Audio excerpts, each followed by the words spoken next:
Comment la Russie et la Chine réagissent à la guerre en Iran? Les deux pays semblent impuissants face aux frappes militaires américano-israéliennes contre l'Iran, leur principal partenaire au Moyen-Orient. À Pékin, on dénonce une violation grave de la souveraineté et de la sécurité de l'Iran et un abîme dangereux après la mort du guide suprême Ali Khamenei. Il faut dire que le régime des Mollahs est un appui stratégique de la Chine. Pékin absorbe plus de 90% des exportations de pétrole brut de l'Iran, qui représente 13% de ses importations mondiales de pétrole. Une fermeture du détroit d'Ormuz mettrait en péril plus de la moitié de ses approvisionnements énergétiques. Or, après la Syrie de Bachar al-Assad et surtout le coup de force de Donald Trump contre le Venezuela de Nicolás Maduro, autre fournisseur de pétrole à prix cassé de la Chine, c'est un troisième partenaire historique de Pékin qui risque de tomber. Pour la Chine, la crise en Iran, c'est le Venezuela sous stéroïdes. Mais Pékin ne vient pas pour autant au secours de l'Iran militairement. La Chine gagne du temps et adopte une ligne d'équilibriste.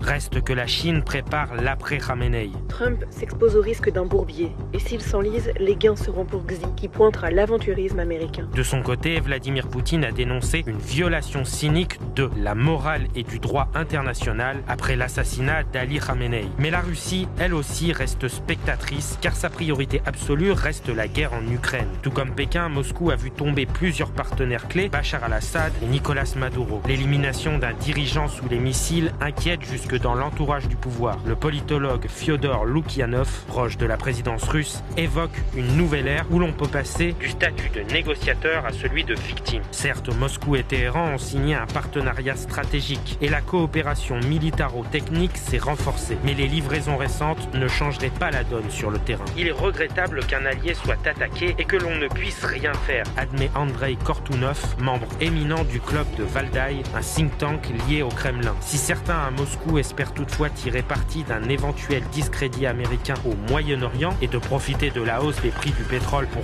accroître les revenus d'hydrocarbures russes, c'est un sentiment de désagréable imprévisibilité qui règne. Après les événements du week-end dernier, je ne pense pas que Poutine se rendrait à la légère en Alaska, même si le fait de posséder l'arme nucléaire est de nature à lui donner du courage.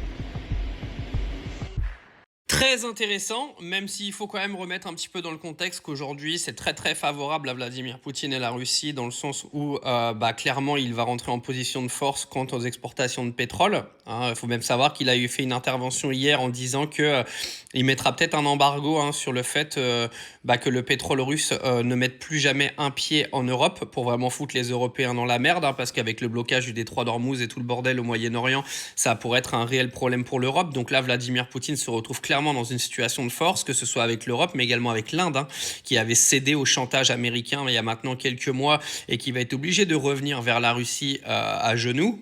Quant à la Chine, ne croyez pas que les Chinois sont débiles, les Chinois sont très intelligents. Aujourd'hui, même si les Américains pensent faire un coup de force, je pense que c'est les Américains qui sont en train de se mettre dans la faiblesse, clairement, parce que c'est eux qui ont attaqué contre tout droit international, c'est une attaque qui est complètement scandaleuse. Ce sera clairement une attaque qui sera condamnée par le monde entier. Même les Américains eux-mêmes sont contre cette attaque en Iran. Alors à court terme, peut-être que ça aura un impact sur la Chine, mais à long terme, je pense que c'est la Chine qui en sortira gagnant, comme d'habitude. Mais on voit bien clairement que cette attaque américaine a déjà pour but d'éviter que l'Iran se dote du nucléaire, même si aujourd'hui rien n'est prouvé que l'Iran essaie de se doter du nucléaire. Mais on voit clairement que les attaques, ce sont des attaques économiques contre la Chine. C'est un petit peu le cheval de bataille de Donald Trump depuis qu'il est président des États-Unis. La Chine a toujours été sa target numéro 1, donc on sait très bien que tout ça vise la Chine directement. Alors, est-ce que Donald Trump va gagner? Est-ce que les Chinois vont gagner? Est-ce que les Russes vont sortir grands vainqueurs de tout ça? Dis-moi en commentaire ce que t'en penses, toi.